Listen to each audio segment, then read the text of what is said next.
we are back. Thanks for clicking on the link. Welcome to Good Energy. Enjoy the content, and everyone have a blessed day.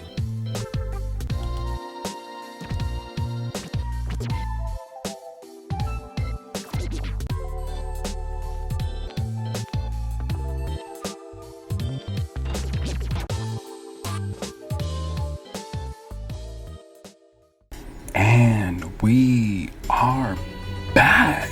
Thanks for clicking on the channel, guys. Welcome to Good Energy. I need you to like this video immediately. And we're back at the Madrid Open, where 16 out of my 20 free picks yesterday hit. Watch the last video in full. But I did agree with the experts on one particular match. I went with Sabalenka to defeat Amanda Anisimova. And this was Sabalenka's look on her face for most of the day. No matter who you are as a professional, someone will just have your number. Amanda Anisimova with heat-seeking missiles, forcing Sabalenka to sit down. But Sabalenka, on the other hand, would force a third set with her heat-seeking missiles, forcing Amanda Anisimova on the clay, getting dirty. This was an amazing match. It would go 3 sets. Sabalenka tied it at 4-4 in the third set, and she was up love 30 on Amanda Anisimova's serve. Most fans thought this match was all but over. Amanda's confidence seemed to drop. She was down love 30 in the 9th game of the third set. Sabalenka would then just force a mirage of errors. Sabalenka would lose on the 10th game in the third set to love on her serve. Unbelievable. Again, this was the look on Sabalenka's face for most of the day. Amanda just played better. And I told you guys, Amanda has a wide style. It's a match that normally I would... Sabalenka, I'm not a huge fan of her game, but I felt that the experts were right in this one. They had Sabalenka as the favorite. I felt that Sabalenka would get it together and get a revenge match, but the reality is that did not happen. Amanda, her game is just too wide for Sabalenka. Sabalenka's vertical baseline game just can't compete. She doesn't have the return skills. She makes a lot of errors, and she's just undisciplined. That's a recipe for disaster. Sabalenka is normally not one of my favorite players. She's very disrespectful to fans. She's too emotional. She cannot control her emotions. Remember, emotions is energy in motion, and Sabalenka is off balance. But the reality here is kudos to Amanda Anisimova. She got the victory. And let's move on to another great match. Paula Badosa. Kudermetova had her head down all day. Pick your head up, young lady. You are a very great tennis player. You're just playing someone in their hometown that is used to the surface and the crowd backing her. Paula Badosa victorious today.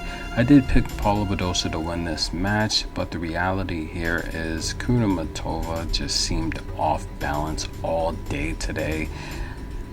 Hey, Kudermetova, she'll be back. She's having her best year on tour so far in terms of points. It's going to make out to be a great year for Kudermetova. Please pick your head up and do not get discouraged.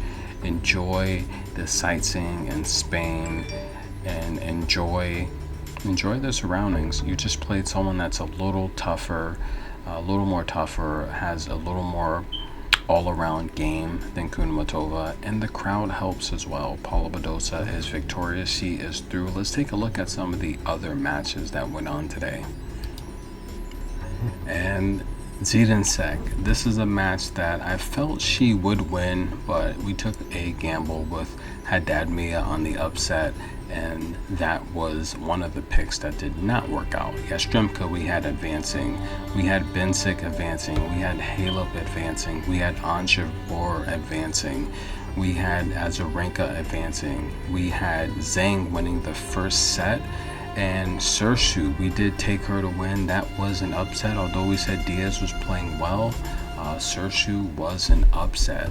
And that was actually, I think Sershu, she just needed a break. She's been playing a lot of tennis lately, and things have not been going her way down the stretch when they should and can potentially, give her tons of prize money and tons of points.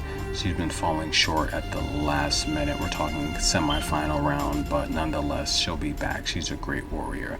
Putintseva got the win over Rogers. And we had Bushkova and Pliskova. We had that going over. I said that's going to be a match of defense versus offense. Take the over. And Amanda Smova, Sabalenka, again, that's a match that we picked Sabalenka to win, but we also said that would go over. And Sabalenka, she's got to get it together. She needs to do a better job of controlling her emotions, but nonetheless, Amanda Anisimova, she plays very wide, much like Jennifer Brady.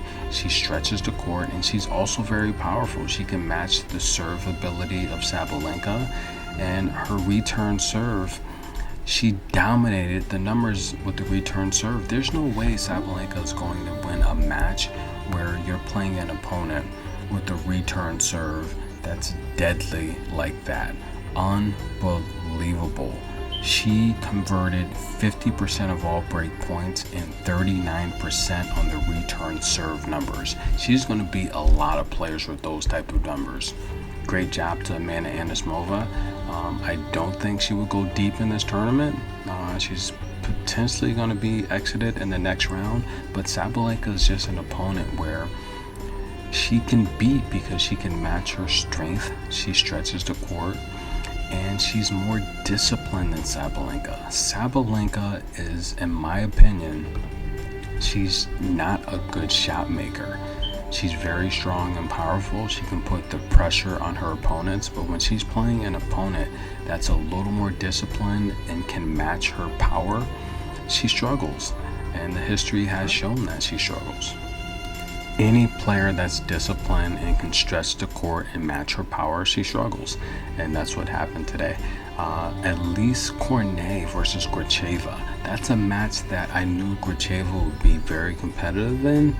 But I had her winning the first set, so that was one of the 4 losses on the day out of 20. Remember, 80% win rate on the free picks there. But she won the match, so I knew she'd probably win the match. Alexandrova versus Ostapenko, that was a great match. That's a match that we said would go over. And I thought Ostapenko would come out with a better start and possibly set her up with a chance to steal the match. She did win the second set, and she was in the match in the third set as well. Now, we also had Petra Martic winning as an underdog. We had Coco Gauff winning, and of course Paula Badosa, 80%, 16 out of 20, unbelievable. Let's get into day 2 of the Madrid Open. We will cover the draw again, and I'm going to give you another great day of free picks here. So enjoy, guys. If you've listened so far, please like the video, please subscribe, donate to the PayPal if you can, join the Patreon. The links are below.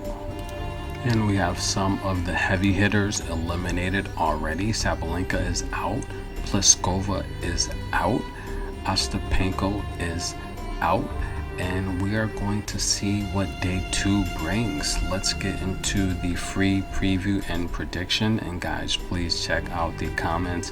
I will be doing live commentary in the comments. Please hit the like button if you have listened this far. Let's go. And she is back. The Queen of Italy, Camilla Giorgi, is back. She's going to be... Guys, I have a Camilla Giorgi story that is amazing.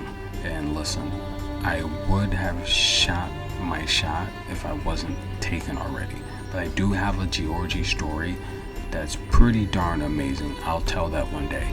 She's going to be taking on Jessica Pegula. And the reality here is we have a clash of styles. 2 different styles, very contradicting. We have Jessica Pegula, who likes to keep the ball in play, set up her shots, much more defensive. And then we have a offensive juggernaut. Giorgi is floor to the ground. That's right. All or nothing, 110% firepower, forehand, backhand, athletic ability.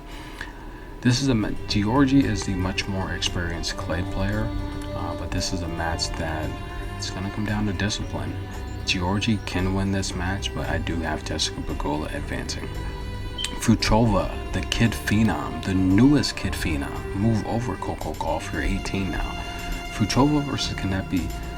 Fruchova has the ability. We saw what Dart did to Kanepi at the Indian Wells. Fruchova has the ability to do that, and I think the matchmakers are thinking that she can do that. However, I think Kanepi's going to school the young kid. We're going to go with Kanepi to win this match. However, Fruchova has the ability to cover the spread here. Alison Riss has definitely been a lot more active than Bianca Andreescu. However, Bianca did look good.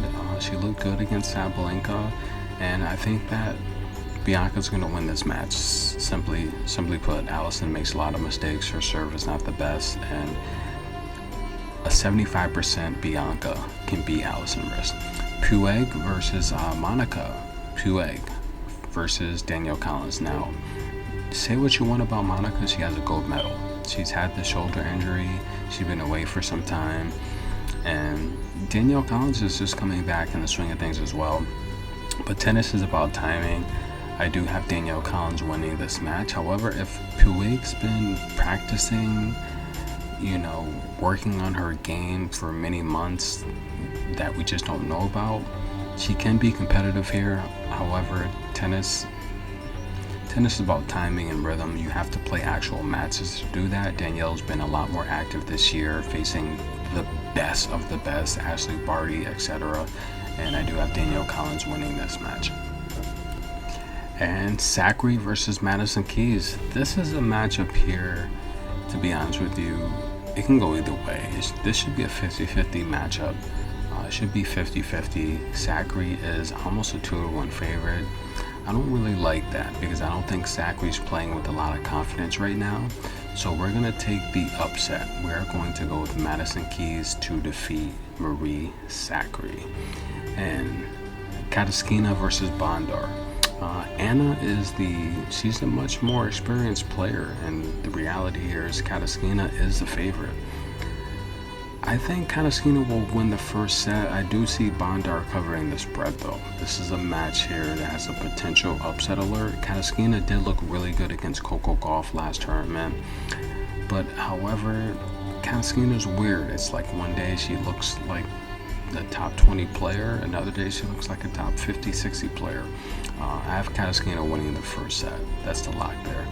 And Osaka versus Potapova. I do have Osaka winning. She's looked very good. So Osaka moves on. Tzvereb's Turmel versus Polychenkova. Turmel's been active. However, I think Polychenkova's just going to take her to school here. I have Polychenkova winning and advancing to the next round. And the last set of matches for the first round of the Madrid Open round of 64. Leylah Fernandez, long head, don't care. It's going to be a match against Petrovic where this is going to be a tough match. Petrovic is an experienced veteran.